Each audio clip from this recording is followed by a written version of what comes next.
Welcome to ஆயுள் அழகு channel. நான் தான் உங்களோட திவ்யா, காஸ்மெட்டிக் ஃபார்முலேட்டர்.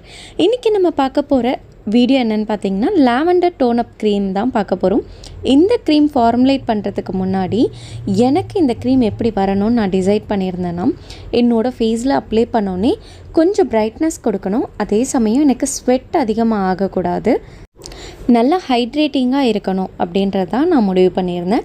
ஸோ அதுக்கு எப்படி என்னென்ன இன்க்ரீடியன்ட்ஸ் யூஸ் பண்ணி இந்த க்ரீமை கொண்டு வந்தோம் அப்படின்றத பார்க்குறதுக்கு முன்னாடி என்னென்ன இன்க்ரீடியன்ட்ஸ் தேவை, அதுக்கான பெனிஃபிட்ஸ் என்னென்னு தெரிஞ்சுக்கிட்டு வீடியோக்குள்ளே போகலாம் வாங்க.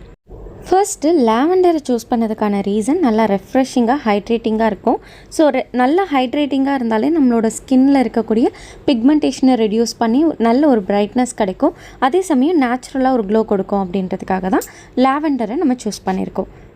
அடுத்த இன்க்ரீடியண்ட், ஒரு க்ரீம் பண்ண போகிறோன்னா முக்கியமான ஒரு இன்க்ரீடியன்ட் தேவைன்னா எமுல்சிஃபையர்.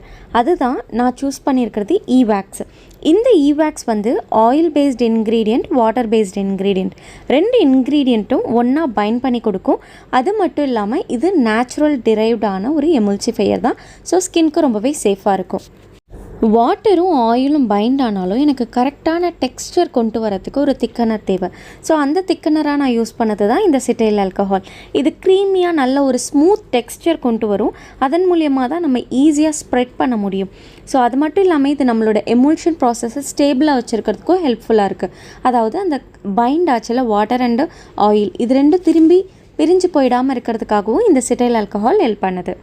அடுத்தது நான் ஆயில்ஸ் சூஸ் பண்ண போகிறேன். லைட் வெயிட்டாக, ரொம்ப க்ரீஸியாக இல்லாமல் ஈஸியாக ஸ்கின்குள்ளே அப்சர்வ் ஆகிற மாதிரி ரெண்டு ஆயில் சூஸ் பண்ணியிருக்கேன். ஒன்று ஜொஜோபா ஆயில், இன்னொன்று கிரேப் சீட் ஆயில். ஸோ இந்த ஆயிலில் ரெண்டுத்துலேயுமே ஆன்டி ஆக்சிடென்ட் அதிகமாக இருக்கனால ஸ்கின்க்கு நல்ல ஒரு மாய்ஸ்சரும் கிடைக்கும், ஸ்கின் ஏஜிங் ப்ராசஸை ஸ்லோ டவுன் பண்ணும், அதே சமயம் எனக்கு நான் க்ரீஸியாகவும் கிடைக்கும். அடுத்தது ஹைட்ரேட்டிங்காக வச்சுருக்கக்கூடிய இன்க்ரீடியன்ட்ஸ்லாம் ஆட் பண்ணிடலாம். ஃபஸ்ட்டு சோடியம் பிசியை ஆட் பண்ணியிருக்கேன். இது ஒரு ஹியூமெக்டன், நல்ல ஸ்கின்னை ஹைட்ரேட்டடாக மாய்ஸ்சராக வச்சுருக்கோம், அதே சமயம் ஸ்டிக்கி ஃபீல் இருக்காது. ப்ராடக்ட் அப்ளை பண்ணும்போது நல்லா ஸ்மூத் ஃபினிஷாக இருக்குமே தவிர பிசு பிசுப்பாக இருக்காது நமக்கு. அடுத்தது பார்த்திங்கன்னா டிஎல் பேந்தனால். இதுவுமே நான் ஹைட்ரேட்டிங்காக தான் யூஸ் பண்ணுறேன். ரொம்பவே சாஃப்ட் அண்ட் ஸ்மூத் ஃபினிஷ் தந்தாலும் ரொம்ப நேரத்துக்கு என்னோடய ஸ்கின் ஹைட்ரேட்டடாக இருக்கும். அடுத்த இன்க்ரீடியன்ட்ஸ் பார்த்திங்கன்னா ஆக்டிவ் இன்க்ரீடியண்ட், ஸ்கின்னை நல்லா பிரைட்டன் பண்ணி கொடுக்கறதுக்காகவும் அதே சமயம் டார்க் ஸ்பாட்ஸ் பிக்மெண்டேஷன் இருந்தால் லைட்டன் பண்ணி கொடுக்கறதுக்காகவும் நான் யூஸ் பண்ணியிருக்கக்கூடிய ஆக்டிவ் இன்க்ரீடியன்ட் பார்த்திங்கன்னா நயாசினமேட். ரொம்பவே அஃபோர்டபுளாக கிடைக்கக்கூடிய ஒரு ஆக்டிவ் இன்க்ரீடியன்ட்ஸ்.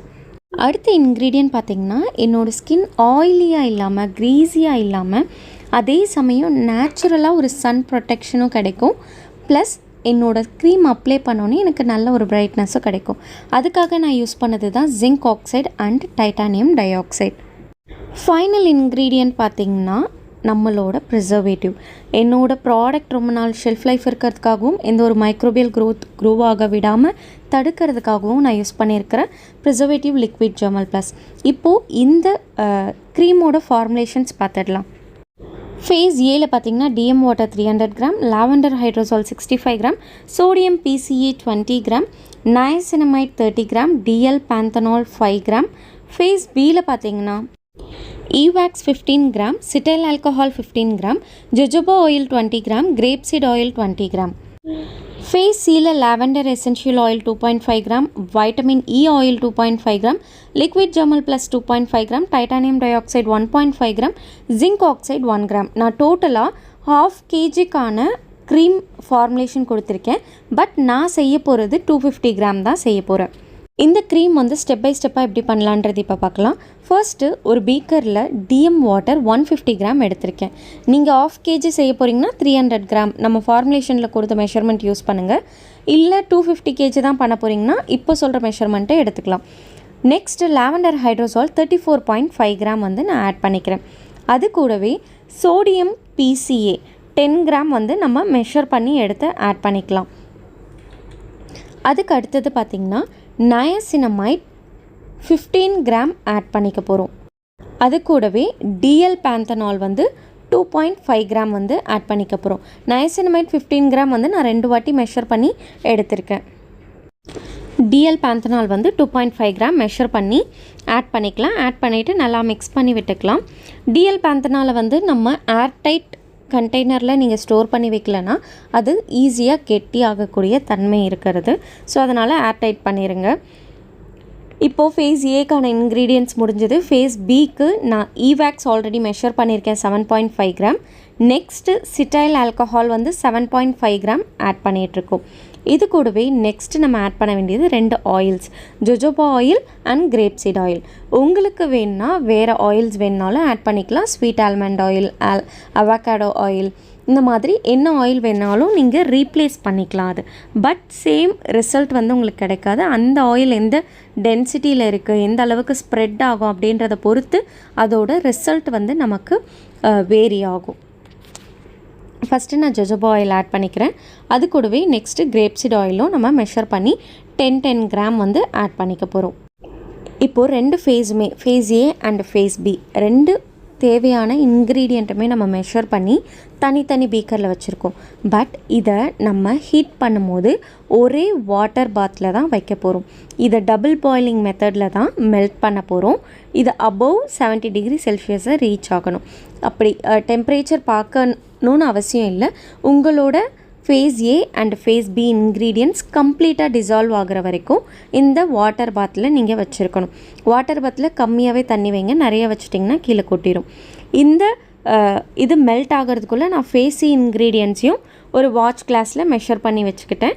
இப்போ எனக்கு கம்ப்ளீட்டாக என்னோடய க்ரீமுக்கு தேவையான phase A and phase B melt ஆகிடுச்சு.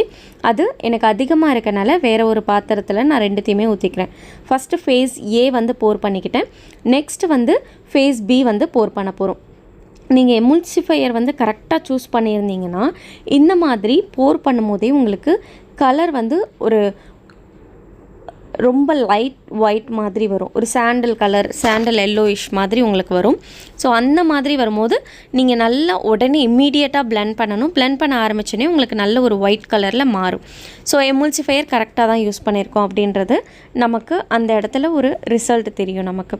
ஃபஸ்ட்டு நீங்கள் இம்மீடியட்டாக பிளெண்ட் பண்ண ஆரம்பிக்கணும். பிளெண்ட் பண்ணோன்னே உங்களுக்கு திக் மில்க் கன்சிஸ்டன்சி வரும். அந்த பால் மாதிரி இருக்கும் ஃபஸ்ட்டு.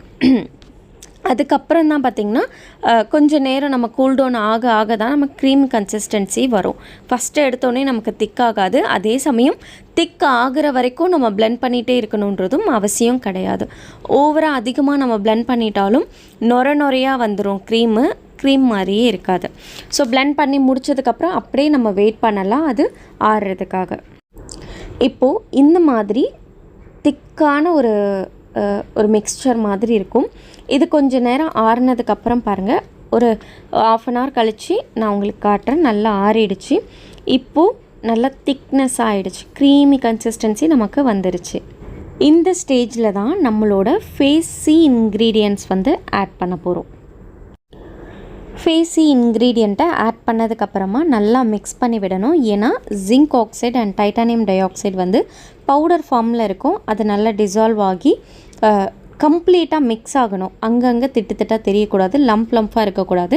அதே சமயம் டைட்டானியம் டை ஆக்சைடும் ஜிங்க் ஆக்சைடும் நல்ல பவுடர் ஃபார்மில் இருக்க மாதிரி பார்த்துக்கோங்க. ரொம்ப மைன்யூட்டாக இருக்கும். அந்த மாதிரி பவுடர்டாக இருக்க மாதிரி வாங்கிக்கிட்டிங்கன்னா பெஸ்ட்டாக இருக்கும். இப்போ நல்லா மிக்ஸ் பண்ணியாச்சு. அவ்வளோதான். இதை வந்து ஒரு கண்டெய்னரில் ட்ரான்ஸ்ஃபர் பண்ணிக்கலாம். ட்ரான்ஸ்ஃபர் பண்ணுறதுக்கு முன்னாடி உங்களுக்கு கலர்ஸ் வேணும்னா ஆட் பண்ணிக்கலாம். நான் வீடியோக்காக கலர்ஸ் ஆட் பண்ணி காட்ட போகிறேன். எப்போவுமே ஒரு பிளேட்லேயோ இல்லை வாட்ச் கிளாஸ்லேயோ கலரை போட்டுட்டு அதை ஜஸ்ட் தொட்டு மட்டும் மிக்ஸ் பண்ணுங்கள். அப்போ தான் எக்ஸ்ட்ராவாக கலர் ஆட் பண்ணிட மாட்டோம். இது வந்து லுக் வைஸ் நல்லா இருக்கிறதுக்காக தான், ப்ராடக்ட் நல்லா இருக்கணுன்றதுக்காக தான் நம்ம ஆட் பண்ணுறது. இதனால் நம்ம ஸ்கின்க்கு எந்த ஒரு பெனிஃபிட்டும் கிடையாது. ஸோ முழுக்க எவ்வளோ கம்மியாக ஆட் பண்ண முடியுமோ அவ்வளோ கம்மியாக ஆட் பண்ணுங்கள். ஸோ இது நான் இன்னும் கொஞ்சம் ஆட் பண்ணால் கூட எனக்கு லைட் கலர் லாவெண்டர் தான் எனக்கு கிடைக்கும். ஸோ அதனால் இந்த லைட் கலர்ஸே எனக்கு போதும் அப்படின்றதுனால நான் விட்டுட்டேன். இந்த க்ரீமை கண்டெய்னரில் நம்ம ட்ரான்ஸ்ஃபர் பண்ணிக்கலாம். ட்ரான்ஸ்ஃபர் பண்ணுறதுக்கு முன்னாடி உங்களோட கண்டெய்னரில் கண்டிப்பாக ரப்பிங் ஆல்கஹால் ஸ்ப்ரே பண்ண மறந்துடாதீங்க. ட்ரான்ஸ்ஃபர் பண்ணதுக்கப்புறம் இப்படி தான் இருக்கும். இந்த க்ரீம் வந்து நான் நினச்சதை விட நல்லாவே அவுட்புட் வந்திருந்தது. இந்த வீடியோ உங்களுக்கு பிடிச்சிருக்குன்னு நினைக்கிறேன். இது வரைக்கும் நீங்கள் நம்ம சேனலை சப்ஸ்கிரைப் பண்ணலன்னா சப்ஸ்கிரைப் பண்ணிக்கோங்க. மறக்காமல் பெல் ஐக்கானை டேப் பண்ணிக்கோங்க. அப்போ தான் நெக்ஸ்ட் போடுற காஸ்மெட்டிக் மேக்கிங் வீடியோ உங்களுக்கு நோட்டிஃபிகேஷனாக வந்துடும். தேங்க்யூ.